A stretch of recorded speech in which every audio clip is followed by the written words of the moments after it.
नमस्कार दोस्तों, आपका हमारे YouTube चैनल एग्रीकल्चर टेक्निकल ज्ञान पे हार्दिक स्वागत है, अभिनंदन है, वंदन है। जैसा कि आप लोग देख पा रहे होंगे स्क्रीन पे हमने जो है एक जो पीएम किसान योजना अंतर्गत जो आप लोगों को पैसा गया है उसकी हमने नोटिस जो है लगा रखी है उस पेज पे। तो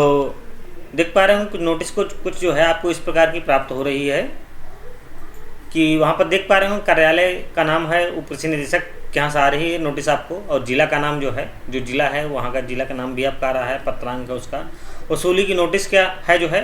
कृषक का जो है नाम आ रहा है, कृषक उसके पिता एवं पति का नाम भी आ रहा है, राजस्व ग्राम क्या है वो भी आ रहा है, मोबाइल नंबर वो भी यहाँ पर जो है लिखा रहता है, ग्राम क्या है आपका वो भी लिखा रहेगा, विकास खंड क्या है वो भी लिखा रहेगा, तहसील क्या है आपकी वो भी यहाँ पर लिखा रहेगा, जनपद क्या है आपका वो भी लिखा रहेगा। यहाँ पर लिखा है कि आप द्वारा प्रधानमंत्री किसान सम्मान निधि योजना अंतर्गत अपने आधार संख्या यानी जो आपकी आधार संख्या है द्वारा पंजीकरण कराया गया था। खाता संख्या क्या है वो आपका वो यहाँ पर जो है उसका जो है जिक्र किया गया है। पंजीकरण का जो खाता संख्या है उसका जिक्र किया गया है, साथ में जो है आईएफएससी कोड क्या है उसका भी जिक्र किया गया है। किसान योजना का रुपये जो है यानी पीएम किसान योजना का जो रुपये है उसका भी जिक्र किया गया है। मान लीजिए यहाँ पर आपका जो है 12,000 है तो 12,000 का यहाँ पर जिक्र किया गया है, 5,000 है तो 5,000 का जिक्र किया गया है। का लाभ प्राप्त हुआ है। पीएम किसान पोर्टल पर आप आयकर दाता के रूप में चिन्हित किए गए हैं, आप आपात श्रेणी में आते हैं। ये जो किसान भाइयों आपको बता दें, ये जो पीएम किसान पोर्टल पर जो आप आयकर दाता के रूप में चिन्हित किए गए हैं ये उन किसान भाइयों को चिन्हित किया गया है जो आयकर को रिटर्न दाखिल करते हैं। यानी जैसे आपने कभी भी जो है आयकर रिटर्न दाखिल किया है तो आपको यह नोटिस प्राप्त हो रही है। अगर आपने नहीं दाखिल किया है तो नहीं प्राप्त हो रही। अगर आपने किया है, मान लीजिए भले ही आप जो है किसी प्राइवेट कंपनी में जॉब करते रहें, वहाँ पर आपने आयकर अपना रिटर्न दाखिल किया है तो वहाँ वो भी जो है आपका जो है आपके आधार संख्या से आपके खाता नंबर से वो भी पकड़ में आ रहा है। तो ये ऐसे लोगों को जो है जो इनकम टैक्स पेई हैं यानी कभी भी इनकम टैक्स में रिटर्न दाखिल किया है तो ये सब लोगों के लिए जो है यह इस प्रकार की नोटिस प्राप्त हो रही है। तो यहाँ पर साफ साफ लिखा गया है पीएम किसान पोर्टल पर आप आयकर दाता के रूप में चिन्हित किए गए हैं, आप आपात श्रेणी में आते हैं। चूँकि आप यह जानते हुए भी आप आपात श्रेणी में आते हैं, अब आप लोगों को पता तो है नहीं कि आप आपात श्रेणी में आते हैं कि नहीं आते हैं, तो लेकिन यहाँ पर लिखा गया है कि चूंकि आप आपात श्रेणी में आते हैं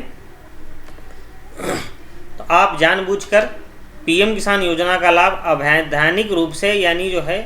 आपको अलाउ नहीं लेकिन फिर भी जो है अवैधानिक रूप से आप प्राप्त कर रहे हैं, जो दंडनीय अपराध की श्रेणी में आता है। पहले तो किसान भाइयों मैं आपको बता दूं कि जो आयकर रिटर्न दाखिल करता है उसको किसी प्रकार की जो गवर्नमेंट के द्वारा सब्सिडी दी जाती है उन सब्सिडियों का लाभ नहीं मिल पाता है। तो आप ये जो है आप जैसे अगर पीएम किसान का आप लाभ ले रहे हो 2,000 रुपये आपके खाते पे आ रहा हो उसको जो है आप जमा कर दें। ये दंडनीय अपराध की श्रेणी में आता है। आप द्वारा नोटिस प्राप्त के 1 सप्ताह के अंदर पीएम किसान योजना अंतर्गत प्राप्त संपूर्ण धनराशि अपने खाता संख्या में उपलब्ध करा दें, यानी जो आपका खाता संख्या है वहाँ पर उपलब्ध करा दें। उस खाते संख्या पे आप यहाँ पर जैसे मान लीजिए आपने जिस खाते संख्या पे आपने पीएम किसान आपका गया है उसी खाते संख्या पर आप वो पैसा जमा कर दें तथा बैंक मैनेजर के पास जाएं और बैंक मैनेजर से कहें कि सर हमारा ये पैसा जो है आप इसको रिटर्न कर लीजिए और हमको इस पैसे की ज़रूरत अब नहीं है। तो किसान भाइयों बैंक मैनेजर से ये ज़रूर ये बातें कहें और रिटर्न उसका जो है रिटर्न कर दें ये 2,000 रुपये, नहीं तो ये आपको जो है बड़ी समस्या का सामना करना पड़ेगा। फिर आगे आप देखते हैं, हम लोग देखेंगे किसान भाइयों आगे क्या लिखा है इसमें जो है।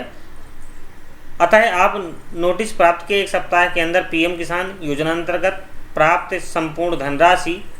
अपने खाता संख्या में उपलब्ध कराना सुनिश्चित करें, जिससे उक्त धनराशि की वसूली कर भारत सरकार के खाते पर प्रेषित की जा सके, जिस खाते का विवरण निम्नवत है। यानी किसान भाई आपको बता दूं कि जिस खाते पे आपको पैसा जमा करना है उस खाते का विवरण भी उस नोटिस में दिया गया है। Director agriculture and finance controller UP का खाता है, उस पर आपको ये पैसा उस खाते का नाम है, किस बैंक का है वो जो है स्टेट बैंक ऑफ इंडिया का खाता है। खाता संख्या क्या है उसकी जो है वो भी दे रखा है, शाखा का नाम क्या है, NBRI लखनऊ का है, IFSC कोड है उसका जो है, वो सारी चीज़ जो है आपकी उस नोटिस पे जो है दे रखी गई है। अगला हम देखेंगे कि जो है नोटिस में और नीचे क्या लिखा हुआ है। तो जैसा कि आप लोग देख पा रहे होंगे कि नोटिस में लिखा है, उपरोक्त के क्रम में आपको सूचित किया जाता है कि उपरोक्त खाते में धनराशि 1 सप्ताह में जमा करना सुनिश्चित करें, अन्यथा की स्थिति में उक्त धनराशि भू राजस्व की भांति वसूल करने हेतु राजस्व विभाग को संदर्भित कर दिया जाएगा, जिस पर उपरोक्त संग्रह शुल्क का भुगतान भी आपको करना पड़ेगा, जिसका संपूर्ण उत्तरदायित्व आपका होगा। किसान भाइयों, जिनको ये नोटिस प्राप्त हो गई हो वो है अपनी धनराशि को जो है और जमा करते हुए उसकी रसीद कृषि विभाग में उसकी एक प्रति जो है जमा करा दें, आधार कार्ड तथा वो रसीद और जो आपने पैसा जमा किया उसकी रसीद, ट्रांजेक्शन ID यानी। फिर देखते हैं हम लोग किसान भाइयों आगे क्या उसमें लिखा हुआ है। इसमें उप कृषि निदेशक महोदय के साहब के दस्तखत रहेंगे, यानी जो आपका DD एग्रीकल्चर है उसके दस्तखत रहेंगे। प्रतिलिपि जो है किन किन लोगों की गई है, प्रतिलिपि जो है संबंधित उपसंभागीय कृषि प्रसाराधिकारी जनपद को की गई है, इस निर्देश के साथ प्रेषित किए गए, यानी जो उपसंभागीय कृषि प्रसाराधिकारी होता है यानी संबंधित जो आपके तहसील का जो अधिकारी है कृषि विभाग का, उसको भी जो है उसकी प्रति भेजी गई है।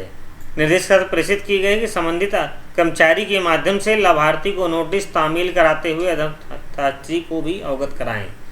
यानी मतलब कहने का ये है जो आपके उपसंभागीय कृषि प्रसार अधिकारी हैं उनको निर्देश दिया गया है कि यह नोटिस जमा करते हुए संबंधित कर्मचारी को भेजें, न्याय पंचायत प्रभारी को भेजें, जो ग्राम पंचायत का देखने वाला उसको भेजें तथा जमा कराने के लिए निर्देश दिए गए हैं।